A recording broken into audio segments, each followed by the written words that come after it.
For more than a century, the girl had tried over and over again to step outside the house, but every time something unseen held her back, like an invisible wall made of air. No one could see her. No one even knew she was there. Trapped in silence and shadows, she found her only joy in mischief, spooking the people who dared to live in her house. She would drift past them just close enough to make their skin crawl, sending chills down their spine even in the middle of a sweltering summer. Sometimes she knocked things over or creaked the floorboards just to watch them jump. She thought that would be her eternity. Invisible, alone, and haunting strangers for fun. But then Cole moved in. A teenage boy, close to her age back when she'd been alive. One day, while unpacking his closet, he accidentally kicked a shoe into the wall. It hit just the right spot, popping open a hidden door she had long forgotten about. Inside was a red photo album, dusty and old. As he flipped through the pages, he found her, B, from her first baby photo to her final year in high school. And then, nothing. The pictures stopped, just like her life had. B was furious that he was looking through something so personal.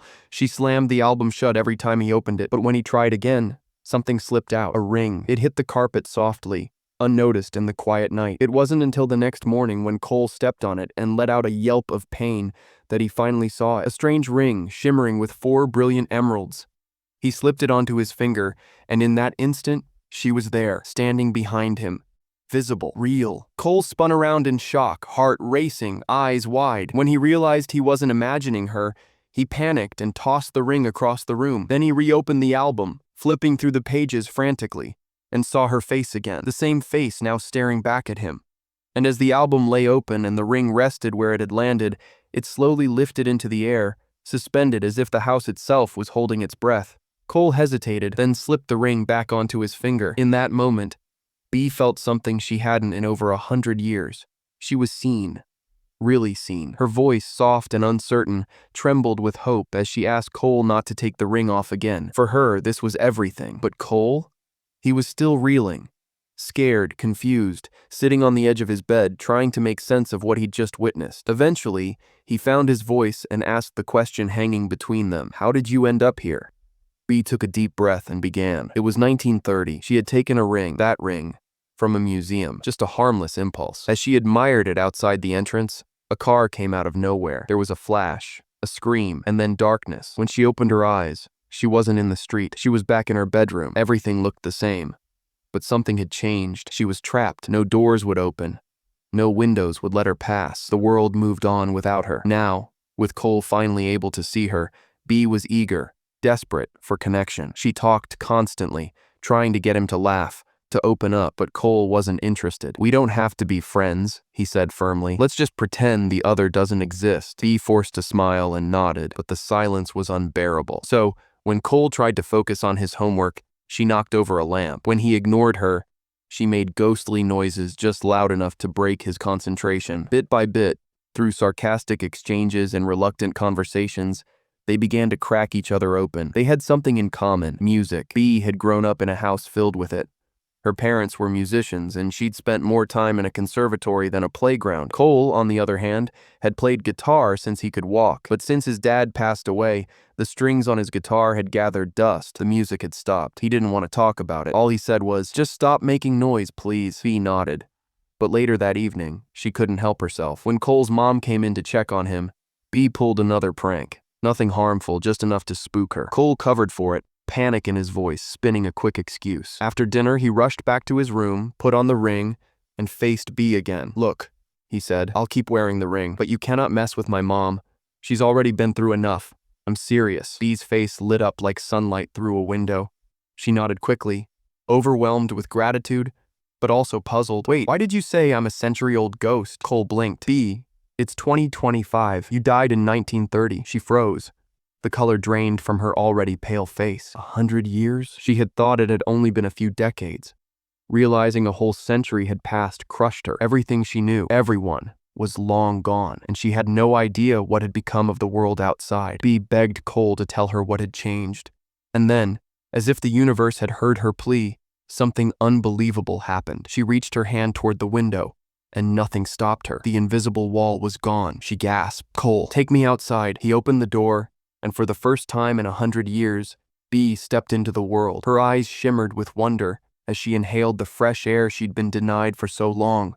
her smile wide with freedom and disbelief. It was only then, with hesitation in his voice, that Cole finally told Bee the truth. She wasn't just a ghost, she was cursed. The ring she had taken all those years ago was only one half of a pair. That theft had bound her to the living world, unable to move on. But if the two rings were reunited, the curse would be lifted. Bee would finally be free. Cole had assumed Bee liked being around, playing tricks, discovering the modern world. But for Bee, time was slipping through her fingers like smoke. One day, Cole would grow up, grow old, and disappear from her life like everyone else. She couldn't bear the thought of drifting endlessly, alone again. What she truly wanted wasn't company, it was freedom. All this time, she thought the house had trapped her, but now, she understood. It was the ring. Wherever it went, she was pulled along like a shadow. Determined to make the most of her new awareness, Cole took Bee outside. He showed her the bustling streets, the flashing screens, the humming life of the modern world. At a sound system store, Bee's eyes lit up as she heard music that didn't crackle or skip. She marveled at smartphones, tiny boxes that held entire symphonies. Through the internet, she soaked up everything she'd missed: the inventions, the wars, the wonders. The next day, Ghost Valley High was holding a costume festival. Bee, curious and mischievous, begged to tag along. She also wanted to see what had become of her old school. Cole laughed nervously. "Everyone else is dressed as ghosts," he said. "I can't exactly bring a real one," but deep down, he knew he would. And so the next morning, Bee floated beside him through the school gates, completely invisible to everyone except Cole. Well, almost everyone. Lydia stopped them at the entrance. Bee leaned close and whispered teasingly, "Is that your girlfriend?" Cole turned bright red. Even if no one else could hear her, her presence made his face burn. But Lydia wasn't just curious. She felt something, a strange energy around Cole, like a chill in the air. Panicking, Cole yanked off the ring and muttered that nothing was wrong. Still, Lydia had seen it, and something about that ring tugged at her memory. After school, Lydia rushed to her grandfather's antique shop and dug out an old book. Flipping through its yellowed pages, she found it. The ring. The lover's ring, created by an ancient Egyptian pharaoh. It came in a set of two. Anyone who separated them was doomed. Death would follow, and their soul would wander, cursed, unable to pass on. Only by reuniting the rings could the spirit move forward, into the next life. Lydia immediately called Cole and told him everything. Cole, finally honest, admitted the truth. Yes, there really was a ghost. Her name was Bee, and he needed to find the other half of the ring. Lydia had already found it. The missing half was about to be auctioned at the Grish Museum in New York. Time was running out, but Cole had one chance to reunite the rings and set Bee free before the auction closed forever. That way, Cole thought, the ghost would finally be gone, and his life could go back to normal. Excited by the discovery, he rushed home to tell Bee everything. But when he opened the door to his room, he stopped in his tracks. The room had been transformed. Soft lights twinkled, and delicate decorations gave it a warm, romantic glow. Cole sat down and began to strum his guitar, the notes drifting through the air. Bee listened from the sofa, eyes closed, completely lost in the music. In that moment, Cole misread everything. He thought Bee was happy, content with her ghostly existence with him. So, he hesitated. He didn't bring up the other half of the ring. He didn't say a word about the curse. But the next day, everything changed. When Cole refreshed the auction page, his heart sank. The other half of the ring had already been sold. Just like that, the chance to break the curse had slipped through his fingers.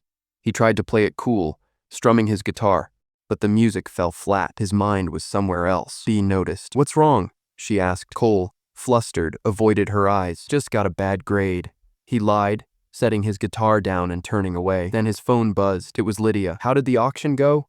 Is the ghost gone?" Bee saw the message before he could hide it. Her voice was quiet but sharp. "What does no more ghosts mean?" Cornered, Cole finally told her the truth. She wasn't just a spirit. She was cursed. The ring she stole had bound her to this world, but if the two halves of the ring were brought back together, she could be free. Cole admitted he had known this before the auction. He had kept it from her because he thought she was happy staying. He thought they were fine just the way things were. But for Bee, time was different. It slipped by like a shadow. One day, Cole would be gone, just like everyone else, and she'd be stuck here again, drifting through the decades alone. All she had ever wanted was freedom, and now, it was too late. The ring was gone. No one knew who had bought it. When Bee realized that Cole had chosen not to tell her, anger and heartbreak filled her eyes. She didn't say a word, just watched as he quietly placed the ring on the table and walked out of the room. Meanwhile, back at school, Lydia hadn't gotten a reply. Worried, she headed to the music room to check on Cole, but when she stepped inside, she saw something that stopped her cold. The piano was playing by itself. Only Lydia didn't flinch. She didn't run. She simply stared. She had seen enough to know this ghost wasn't a myth. Lydia gently picked up the ring resting on the piano and slipped it onto her finger. She turned to Bea and spoke softly, reassuring her. "Cole's not a bad person," she said. "He's just lost. He didn't want to lose you too. You're the only friend he's had in a long time." Meanwhile, back home, Cole stood in front of a photo of his late father. The ache in his chest tightened, and tears silently fell down his cheeks. His mother, equally weighed down by grief, joined him and said gently, "The dead are gone, Cole. All we can do is let go. When they come to mind, hold on to the joy you shared with them. Missing someone, it just means you love them deeply." Her words struck something in him. They didn't erase the pain, but they gave it purpose. And with that clarity, Cole knew what he had to do. He called the auction house, desperate to find out who had bought the other half of the ring, but they wouldn't reveal the buyer's identity. Not until the next day. However, the ring itself was still at the museum, waiting to be picked up. That was enough. Cole raced to the school, found Bea, and shared the news. With Lydia's help, the three of them set off through the night toward New York. Bea, using her ghostly presence, effortlessly unlocked doors as they snuck through the museum. Following the auction number, they reached a locked warehouse and found the box. When they opened it, Bea's eyes lit up. That was the other half of the ring, the one that had cursed her, the one that could now set her free. Cole looked at her with quiet intensity. "Are you ready?" he asked. Bea nodded, but then held up a hand to stop him. "Wait," she whispered. "There's one thing I have to do." She leaned in, though she was just a ghost. Somehow, just for a moment, she managed to touch him. A kiss, soft and bittersweet, that said everything they hadn't dared to say out loud. That they loved, that they would let go. With trembling fingers, Cole removed his ring. He stared at it for a long time, the weight of the moment pressing down on him. Then, with care and finality, he placed both rings back into the box. It was over. Back home, Cole opened Bea's old photo album, expecting nothing. But to his amazement, new pictures had appeared. Photos that told a different story, a second chance. Bea graduating from the conservatory, smiling with her soulmate, holding two beautiful children in her arms. At the same time, Bea stood once again in the museum, this time in 1930, the cursed ring in her hand. But now she understood. Without hesitation, she returned the ring to its rightful place. As she walked out of the museum, the same car sped past. But this time, Bea stepped aside, free and alive, with her whole future waiting.